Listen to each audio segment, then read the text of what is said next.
Let us begin. Functions and relations. There's a word right there. It is a new word. It says set. You guys are familiar with that word in this description.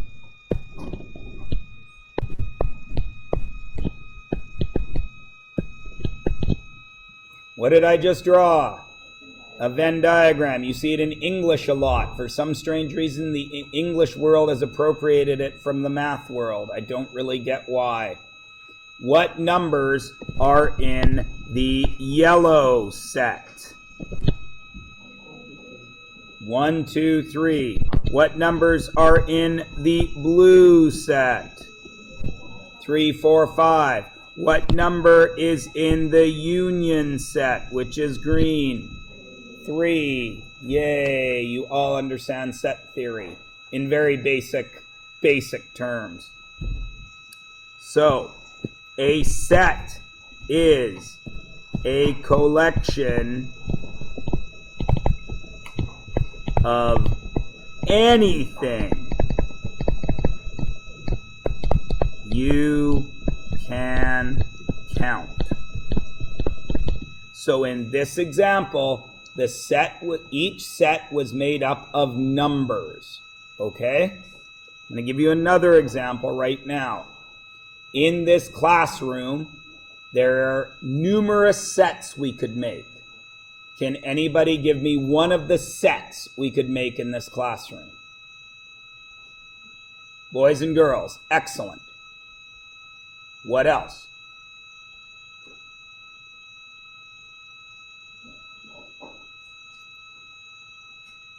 Nobody can think of another set. Pardon? Age would be a good one. Some of you are 14, some of you are 15, some of you are 16. It's all possible. Some of you are 42. Okay, age is a good one. We could come up with a lot, yes?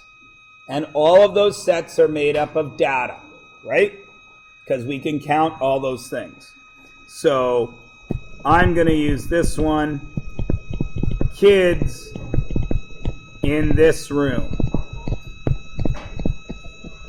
Is everybody in this room a member of that set? No, why not? Because I'm an old fart, right? Okay.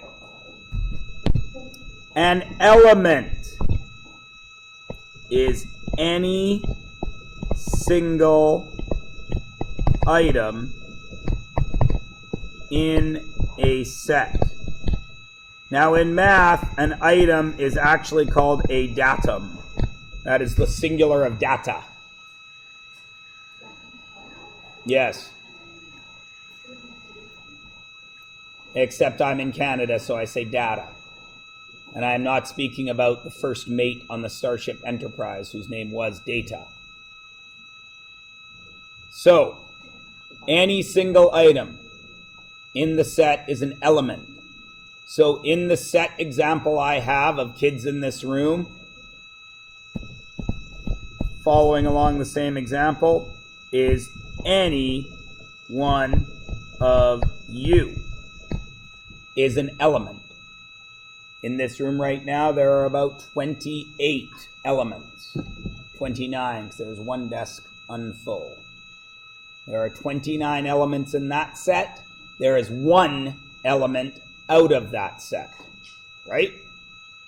Now, if you think back to your English example, kids, and there's 29 of you, and one teacher who is outside the set, right? Okay. And finally, the other new word we're going to have right now is a relation. And a relation is when we associate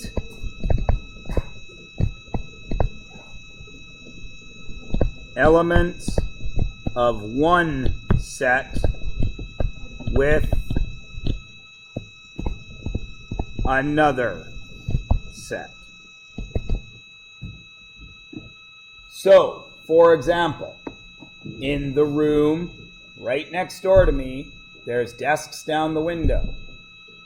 In that back corner of that room, there's a kid that sits in that desk.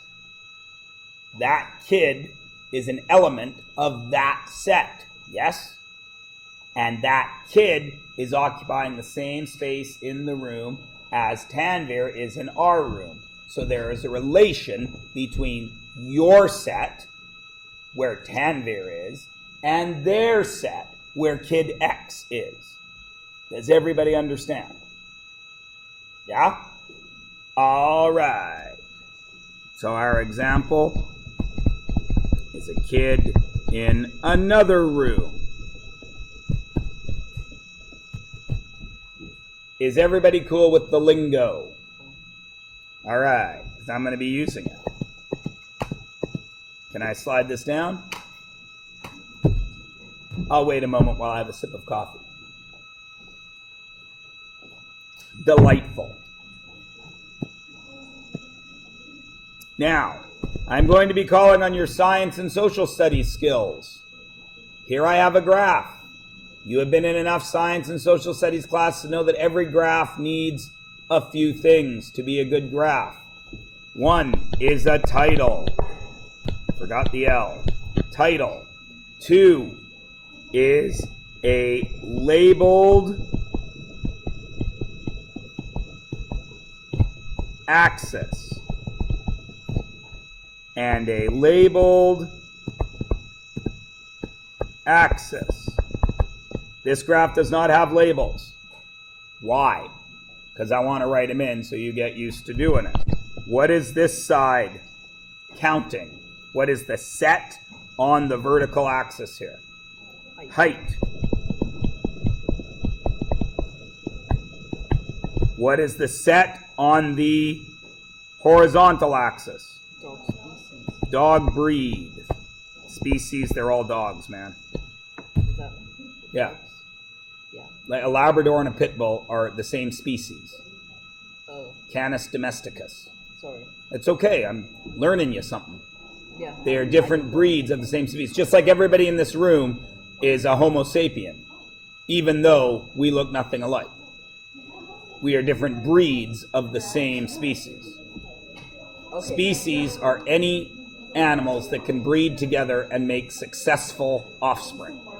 Okay. So even when a gorgeous person like me marries a pretty good-looking person like my wife, we can still have babies because we're the same species. But if I married the prettiest ape in the world, we would not have babies because we are different species. Now, sometimes it works crossover. Like horses and donkeys can have a baby. It's a mule. But that baby can't have any more babies. They're born sterile. Yes. Lions and tigers can also mate. It creates a liger, but it's sterile. It creates a liger if it's a male lion and a female tiger. But if it's a male tiger and a female lion, it creates a different named animal. Same with mules. A male horse and a female donkey makes a mule, but a female horse and a male donkey makes, I think it's called a jenny. But I'm not sure. True story, you can look it all up. Why you punch John? Why you gotta be that way? He's just minding his business. All right. Okay. The fourth thing that it needs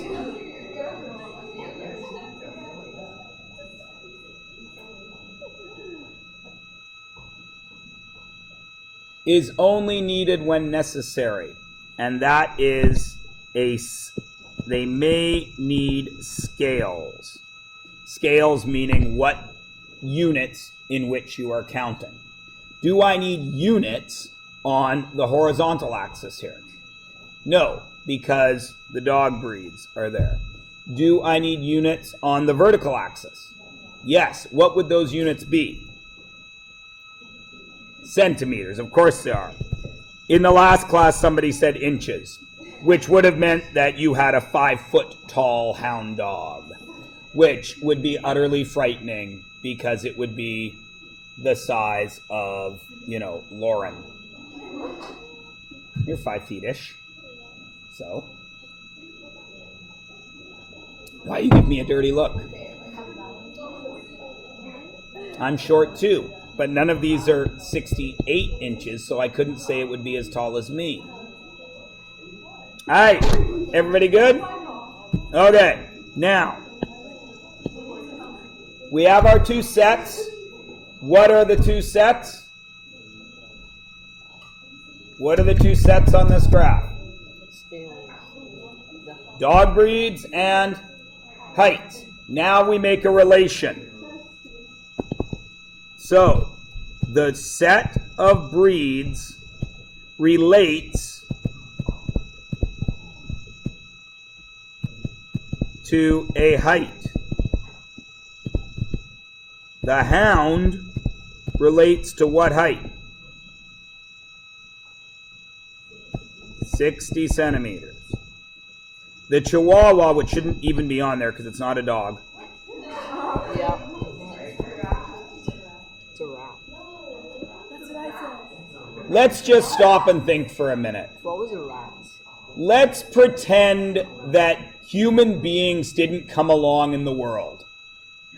Do you think that a dog like the Chihuahua would have shown up anywhere without the helping hand of humanity? Do you think that? Do you think that if there were no humans in the world and the animals were running wild, that the Chihuahua would be a successful organism? Okay.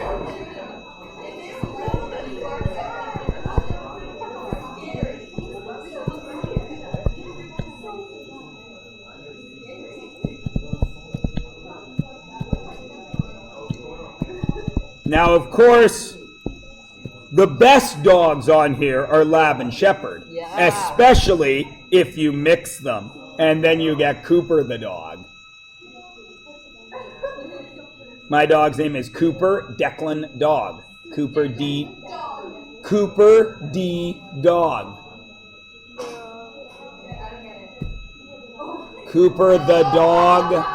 Cooper D. Dog. Cooper Declan Dog.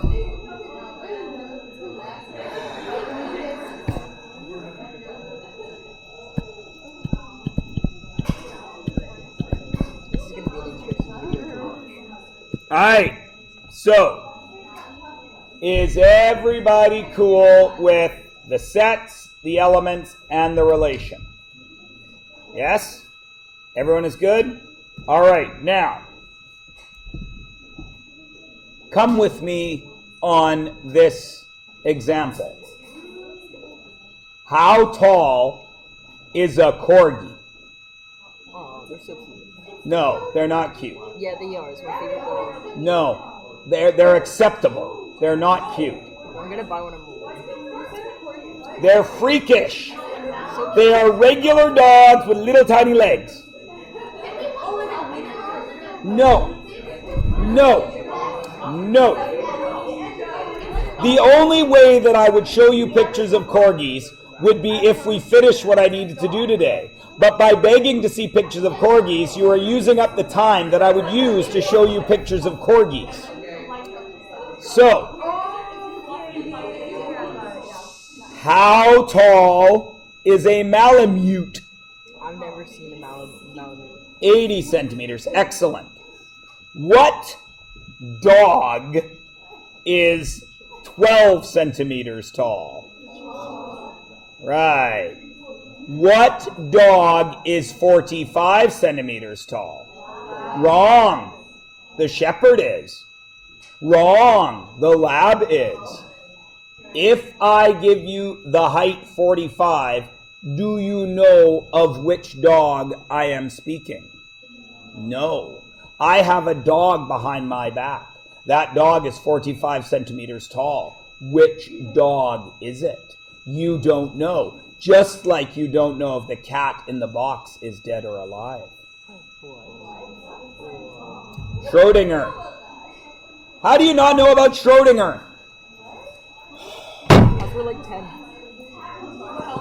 Another story for another day. So, what did I do there with the 45? You made a relation. I made a relation because we had one set dog breeds. That is called a fidgeter. That is so you can fidget quietly. I personally think they are one of the worst inventions ever made because it doesn't require you to learn to sit quietly, which is a real useful skill.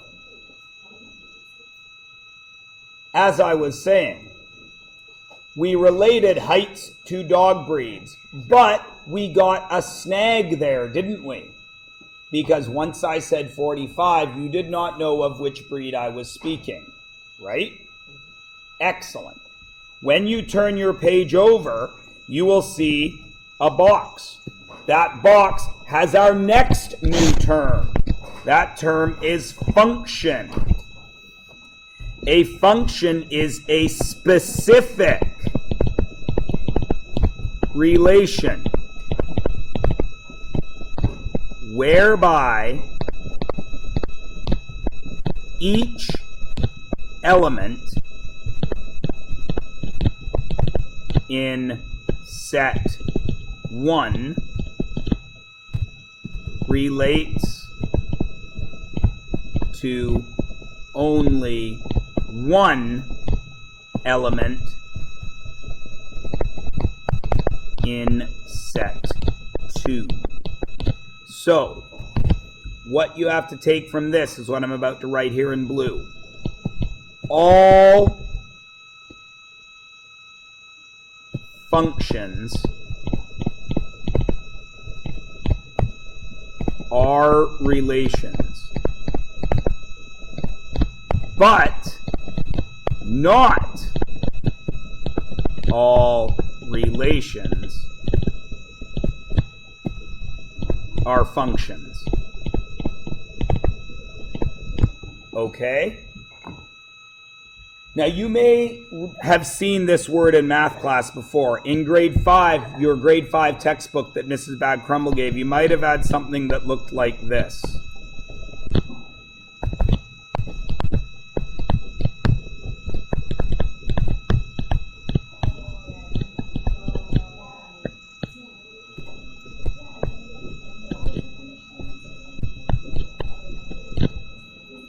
The function machine.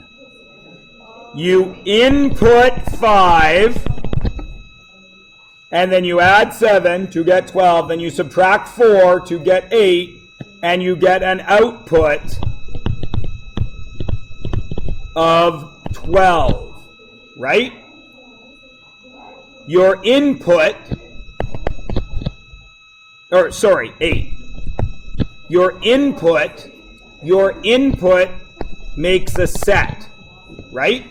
5 is an element of the input sets. 8 is an element of the output sets, right? No matter what I put in the input side, I get a unique output.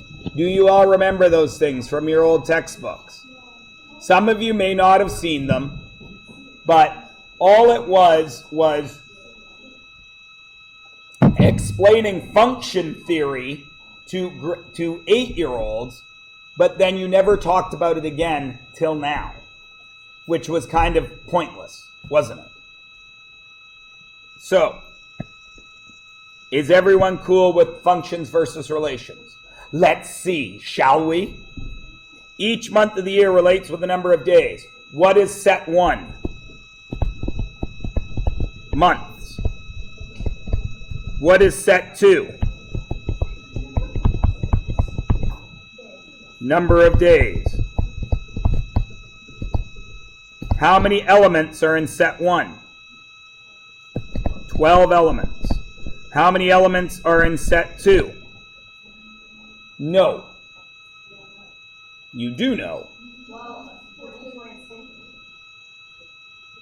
How many days can be in a month? 30, 31, 28, or 29. So there are 4 elements. Yes? So, do we have a relation? Does every month have days? Yes. Yes. Do we have a function? Let's check. January has 31 days. Function? Why?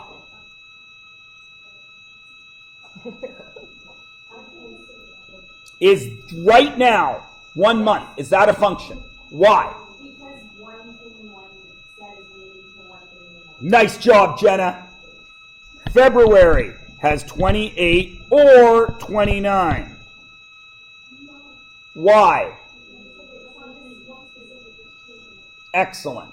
Now, February is a little dodgy because everyone's like, well, it's not a real month because technically that leap day only shows up every 4 years because a real day is only 23 hours and 56 minutes long. And over the course of 4 years, that extra 4 minutes every day adds up to another day. So it's really not a leap day. It's a day that we already should have had. Fine. What? I'm doing this for a reason. March 31. Now we definitely have a relation, don't we? Because if I say I'm thinking of a month with 31 days, do you know what month I am thinking of? No. Got it? So this is a relation. Everybody good? How do you figure out what month? You can't, because it's a relation. That's the point. Okay. Every name on my class list relates to a student in my class. What is set 1?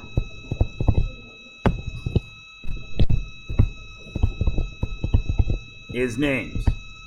There's how many elements in it? 30 elements. It's because there's 30 of you in the room. What is set 2?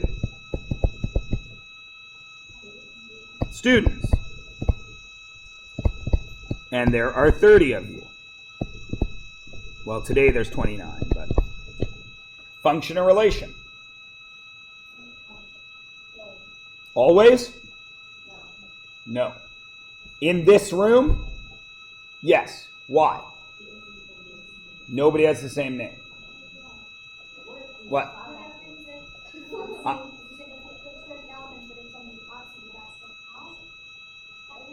Well, in this one, it's the name on my list relates to a student in my class. So whether someone was here or not wouldn't matter because they still exist, right? Now stop for a second. Well, technically, there's a philosophical point to be made there, Jenna.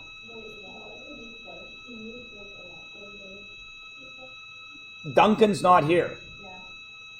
Prove to me that Duncan exists. Prove it to me. I do not see him. I do not see him. Therefore, you cannot prove he exists. Just like you cannot prove that before 2001, when you were born, the world existed. You have no idea. You are believing all of us.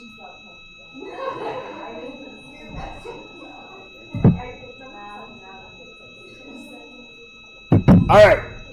Everybody cool? Now, in Abbotsford, we are in a unique section of society because there are very large ethnic groups in this area.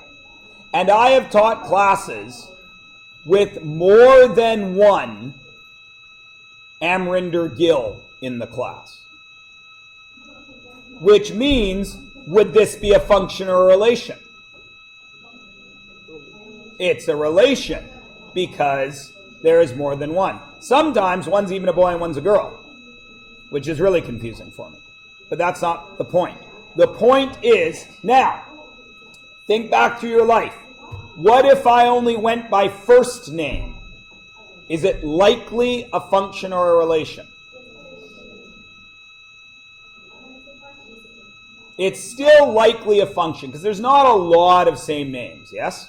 What if I went by last name only? There's an even amount of birth years because there's lots of birth years. If I went by last name and I said Gill,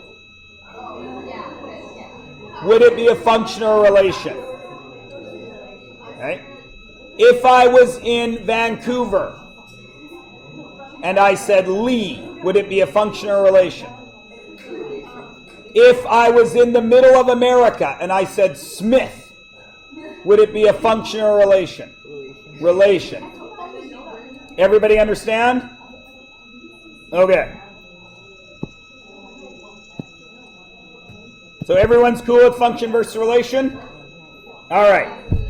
Now we need to talk about the dependent variable, which is abbreviated as dv, and the independent variable, which is abbreviated as iv. The dependent variable is simply, first of all, what's a variable? Unknown. That's one definition of it. Yeah, you're actually on the right track, Jenna. A variable is, what does the word variable mean? The weather is variable today. What does it mean? It's changing. A variable is anything that can change in math class, or in anything, okay? For example, kids in this room is variable, yes? I have no idea how many of you are going to show up any given day, right? Does everybody understand what I'm saying? So the number of kids in this room, while there will always be kids in this room, the number of kids in the room is actually variable. Everybody cool? Okay. So a variable is a dependent variable. Dependent means what? You don't get to use the definition, the word in the definition. What does dependent mean? Yeah, it relies on something else, yes? For example, as we get closer and closer to June, the number of kids in my room, especially in the afternoon, is going to decrease. Because the number of kids in this room depends on the weather outside. So, dependent variable changes when the independent variable changes.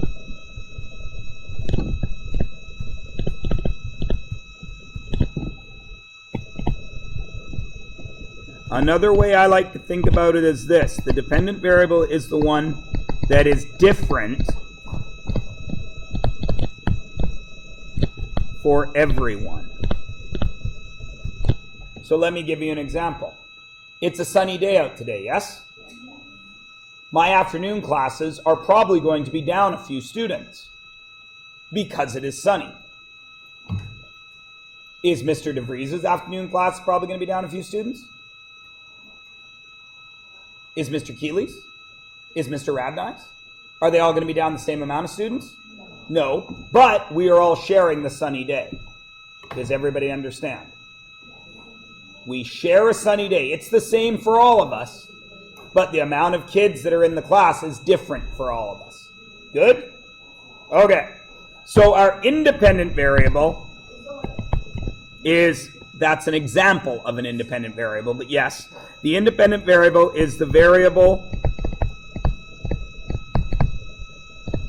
that stands alone for both sets. Okay?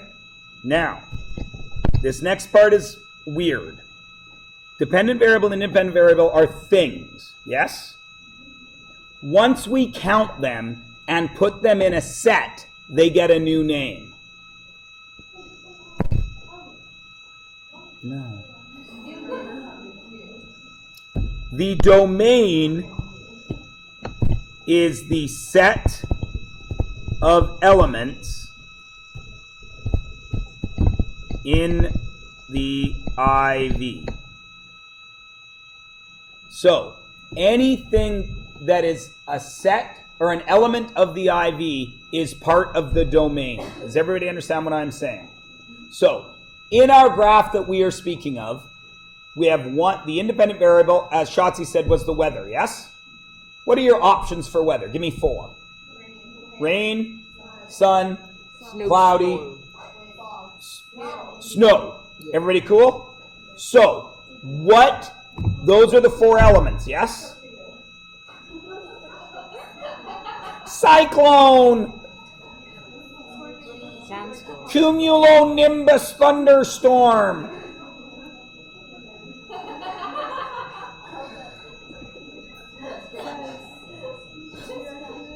What then? The independent variable is the weather, but what is the domain?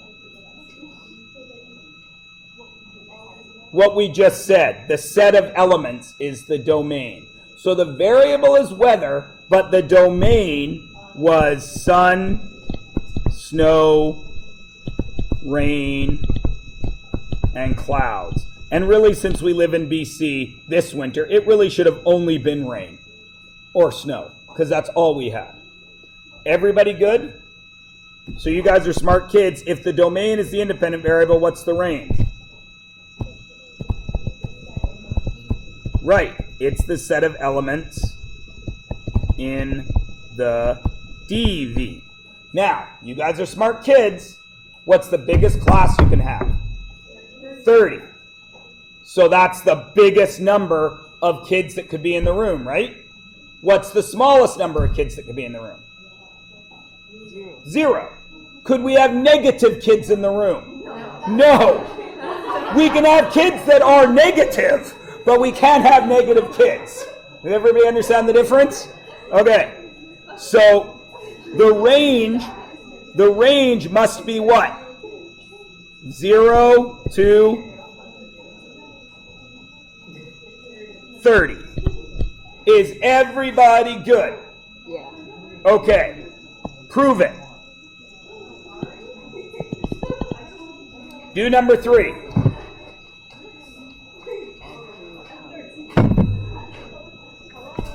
IV, DV first. Then domain and range. Then yes or no and why or why not. I'm going to change this to per day instead of per week, if you would be so kind.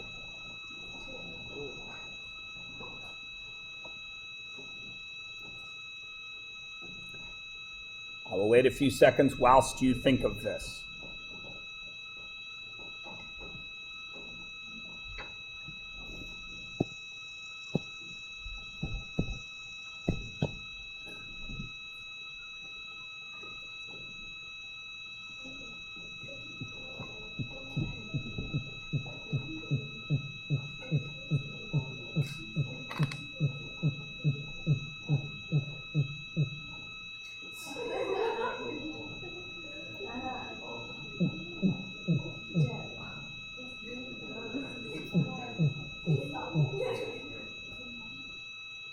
All right, what is the IV for Sandy working at Flying Wedge Pizza?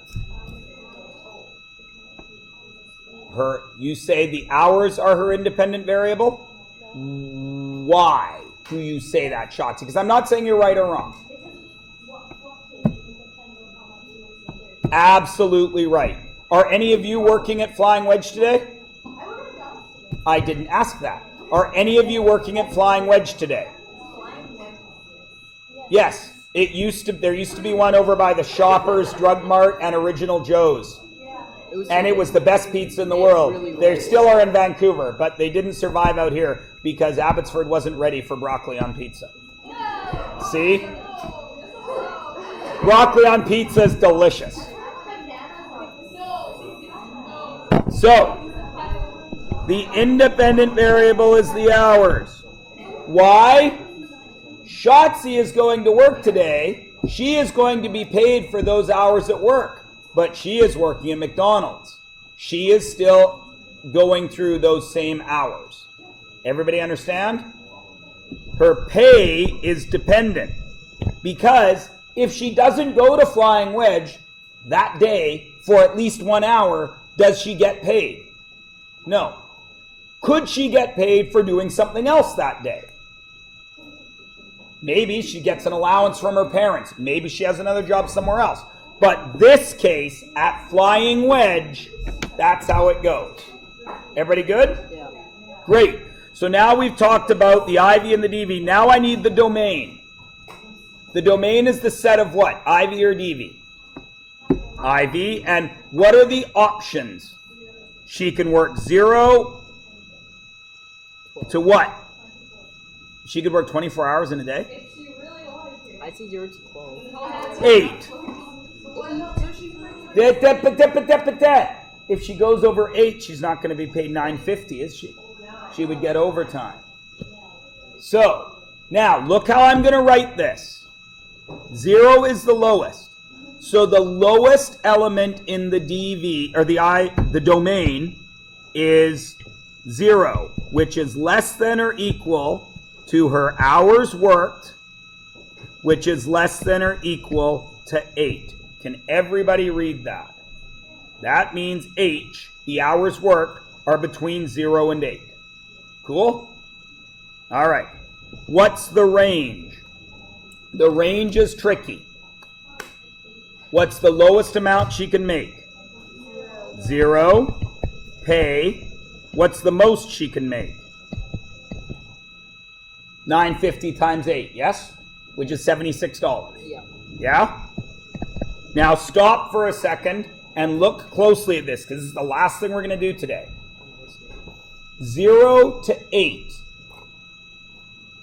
Does that include every value from 0 to 8 when I write it this way? Yes, it does, right? Darn it! We're coming back to this tomorrow. We're coming back to it tomorrow, Ayessa.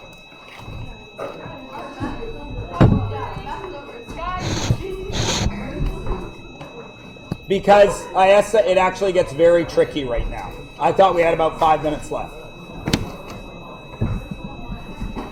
But something weird is going to happen right there. That isn't really weird, because as soon as we talk about it, you'll be like, oh yeah, that makes perfect sense.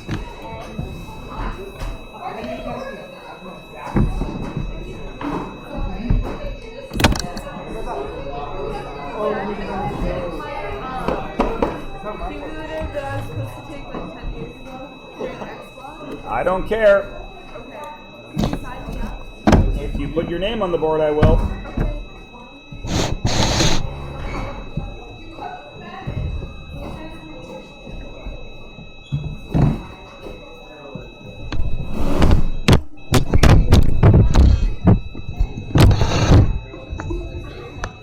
I hate transport. We give you like a lifelong zipper guarantee, but the zipper breaks up every day. So take it back. But then they fix it and it breaks it again.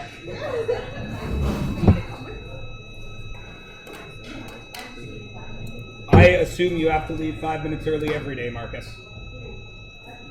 Over on the board where it says X block team. Last week? That's all right. I get a lot of that. It's okay. Sorry, it's just that there's so little.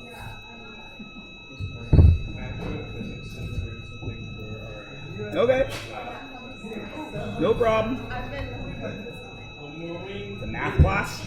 That makes me so happy, Haley.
Larry. Am I able to change my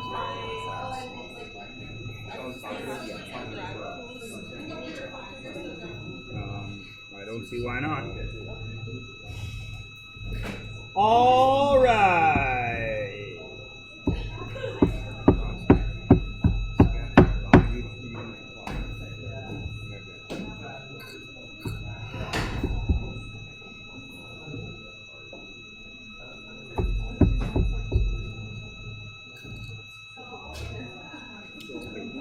Do